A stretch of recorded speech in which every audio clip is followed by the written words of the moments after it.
손흥민은 그룹을 초월한다. 단순히 인기 때문이 아니다. 경기에서 성취한 것이다. 이는 포스테코글루 감독이 소니를 주장으로 선임하면서 했던 발언입니다. 손흥민은 케인과 요리스가 떠나면서 토트넘의 캡틴으로 임명됐는데요. 아직 2경기밖에 치르지 않았지만 토트넘에 대해 변신의 영국 매체들이 놀라워하고 있습니다. 특히 영국 현지에서 토트넘의 뉴 캡틴 손흥민에 대한 찬사가 쏟아지고 있는 것인데요. 영국 풋볼 런던은 22일 손흥민이 토트넘 후스퍼 주장 역할을 맡게 된 건 그리 놀라운 일이 아니지만 일부는 그가 얼마나 수월하게 완장을 찾는지를 놓고 충격을 받았다. 위고 요리스가 떠날 예정이고 해리 케인이 바이에른 뮌헨으로 이적한 가운데 다음 주장은 명백했다. 손흥민은 대한민국 국가대표 캡틴이자 토트넘에서 가장 오래 뛴 선수 중 하나이자 가장 위대한 스타다라며 손흥민을 조명했습니다. 이어 하지만 토트넘 내부 몇몇은 엔제 포스테코글루 감독이 손흥민에게 완장을 준 것에 놀라워했다. 그는 항상 인기가 있었고 모두에게 존경을 받았지만 리더로 보는 사람은 많지 않았기 때문이다. 요리스, 케인, 에릭 다이어, 피에르, 에밀 호이비에르로 구성된 리더십 그룹에 몇 년 동안 속하지 않았던 것도 그렇다라고 전했습니다. 서두에 포스테코글루 감독이 언급했던 그룹은 선수단 내 친목 관계로 해석할 수 있는데요. 보통이라면 나이, 출신, 국적, 언어, 인종, 포지션, 경력 등과 같은 기준으로 나뉠 수 있습니다. 가끔씩 선수단 내 파벌이 발생했다는 루머가 돌면 구단은 상당한 치명상을 입은 것으로 간주합니다. 하지만 손흥민은 앞서 언급한 기준들을 초월했습니다. 대표적으로 벤 데이비스, 조 로든, 가레스 베일과 형성한 WKM 웨일스 코리아 마피아가 있습니다. 베일이 토트넘으로 임대됐던 당시 웨일스인 사이에서 어울리는 손흥민의 모습은 웃음을 자아내기에 충분했습니다. 이들은 그룹 채팅방까지 존재할 만큼 두터운 친분을 자랑했는데요. 경력도 마찬가지였습니다. 얼마 전 로메로, 에메르송 로얄과 함께 사진을 찍은 모습이 공유됐는데요. 에메르송은 입단 이후 꾸준히 손흥민 곁을 지키고 있으며 해당 사진에는 미스 허마노스 내 형제들이라는 코멘트를 달았습니다. 올여름 새로 합류한 메디슨은 손흥민과 함께 찍힌 사진을 공유하며 메디손이라 표현하기도 했고 하페사르는 손흥민의 껌딱지처럼 붙어 다닐 정도입니다. 이처럼 손흥민은 선수단 모든 그룹을 아우르는 리더십을 지녔습니다. 누구나 편하게 다가오고 기댈 수 있는 정신적인 지주인 것입니다. 단순히 토트넘에서 오래 뛰어 입지가 좋기 때문이라 보기 힘든 부분인데요. 그라운드 안팎에서 노력한 헌신이 있었기에 가능했습니다. 포스테코글루 감독이 높게 평가한 것도 바로 이 부분입니다.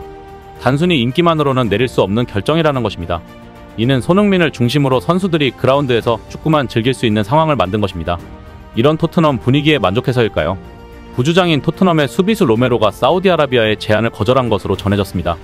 손흥민이 사우디 제안을 거절한 이유처럼 돈을 쫓는 것이 아닌 프리미어리그에서 자신의 꿈을 이루겠다는 목표를 따르겠다는 것입니다.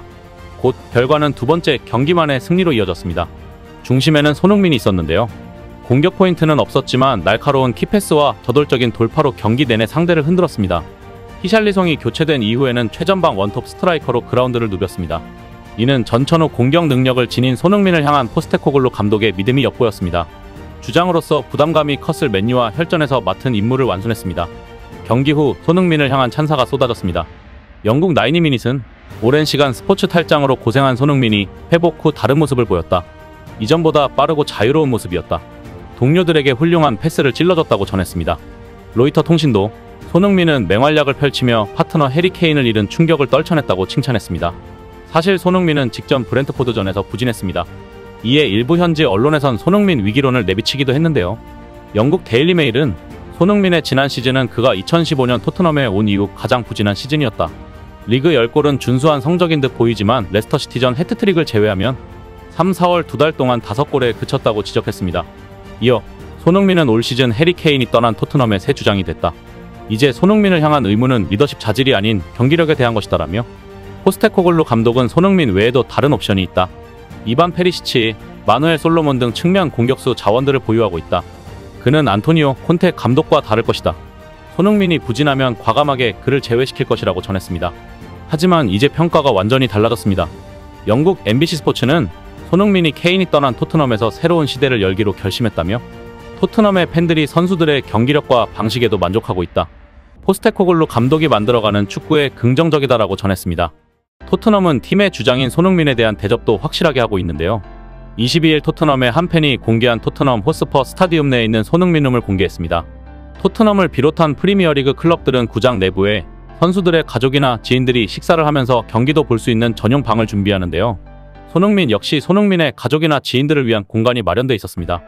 문을 열고 들어서면 긴 탁자 위에 식기가 마련되어 있고 양옆에 있는 벽에는 손흥민의 사진과 텔레비전이 걸려 있습니다. 문 맞은편엔 그라운드를 볼 수 있도록 벽이 아닌 창문으로 이루어져 있는데 직접 관중석 쪽으로 나와 경기를 볼 수 있도록 문까지 달려 있습니다. 유독 눈에 띄는 액자는 손흥민의 무릎 세리머니였는데요. 토트넘 구장을 새로 건설한 뒤에 1호 골의 주인공이 바로 손흥민이었던 모습입니다. 이 영상을 본 팬들은 역시 소니는 대단하다, 역사적인 사진이다, 그때의 감흥이 살아난다는 등의 반응을 보였습니다. 이런 가운데 토트넘을 떠나 미넨으로 이적한 케인의 근황도 알려지고 있는데요. 독일 언론에서는 바이에른 미넨에서 손흥민을 찾고 있다는 기사가 나오고 있습니다. 케인은 이적 후 첫 경기에서는 부진했지만 리그 개막 후 첫 경기에서 한 골 1도움을 올리며 자신의 존재감을 드러냈습니다. 그럼에도 독일 언론의 반응은 미지근한 상황입니다. 독일의 RA에는 냉정한 평가를 내렸습니다. 케인이 정상급 선수이기는 하지만 혼자 모든 것을 해낼 수는 없다는 것인데요. 때문에 케인의 공격 파트너 토트넘의 손흥민과 같은 존재를 빨리 바이에른 미넨이 찾아야 한다고 강조했습니다. 팀이 더 강해지기 위해서는 필수적인 조건이라는 것입니다. 모두가 알다시피 케인과 손흥민은 잉글랜드 프리미어리그 최강의 공격 듀오였는데요. 영원의 파트너였던 그들은 EPL에서 총 47골을 합작하며 역대 1위의 이름을 올렸습니다. 40골을 돌파한 유일한 듀오로 역사에 남았습니다. 미넨에서도 케인이 성공하기 위해서는 손흥민과 같은 파트너가 필요하다는 것인데요. 매체는 케인은 팀원들을 더 활발하게 만드는 데 능숙한 선수다. 케인은 때때로 날개 쪽으로 갔고 또 미드필더에서 역할을 하기도 했다. 그가 움직일 때마다 상대의 한두 명의 수비수가 따라 붙었다고 분석했습니다. 이어 토트넘에서 손흥민과 호흡을 맞추면서 케인이 상대의 수비를 무너뜨리는데 얼마나 뛰어난지 보여준 바 있다. 바이에른 미넨도 이런 모습을 보여줘야 한다. 케인과 케인 파트너로 인해 나오는 이익을 얻어야 한다. 이런 시너지가 일정하게 나와야 한다고 주장했습니다. 즉, 케인의 플레이 스타일을 제대로 파악해 최고의 시너지를 이끌어낼 선수가 등장해야 한다는 것입니다. 마지막으로 매체는 케인 한 선수만으로 바이에른 미넨의 문제를 풀 수는 없다고 지적했습니다. 한편 에릭 다이어가 토트넘 후스퍼를 떠난다는 소식이 전해졌습니다. 영국 데일리 메일은 22일 토트넘은 개막 후 2경기에서 엔제 포스테코글루 감독 스쿼드에서 제외된 에릭 다이어를 판매하려고 한다. 풀럼이 관심이 있다. 다이어는 계약기간 1년이 남았는데 자신이 포스테코글루 감독 계획에 없다는 걸 안다. 풀럼은 토신 아다라비오요가 떠나면 다이어를 영입하려고 한다고 전했습니다. 다이어는 마우리시오 포체티노 감독 아래에서 여러 포지션을 맡으며 만능 선수로 이름을 알렸습니다. 그러다 토비 알더베이럴트가 떠난 뒤엔 수비 리더가 됐는데요. 다빈손 산체스, 자페 탕강가, 크리스티안 로메로 등과 호흡하면서 수비를 이끌어왔습니다. 토트넘에 오는 감독마다 다이어를 수비 중심으로 기용했는데 기대를 충족하지 못했고 다이어는 갈수록 퇴보했습니다. 토트넘 수비 붕괴 원흉이라는 지적이 쏟아졌습니다. 토트넘은 2021-22 시즌만 해도 맨체스터 시티, 리버풀, 첼시 다음으로 수비력이 탄탄했는데 지난 시즌은 최악이었습니다. 강등권 팀들과 비슷한 수준이었습니다. 다이어가 원인으로 지목됐습니다. 매 경기 실수를 범했고 집중력이 떨어져 실점의 빌미가 될 때도 많았습니다. 적극적이지 못한 수비로 인해서 수비수가 상대의 공격수의 돌파를 방관하고 있는 것처럼 오해를 살 수 있는 장면도 수차례 나왔습니다.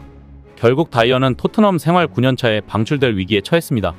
토트넘에선 부진했어도 프리미어리그에서 경험이 많기에 중하위권 팀들에게 인기가 있을 것으로 보입니다. 잘 가라 다이어. 이상 시온TV였습니다.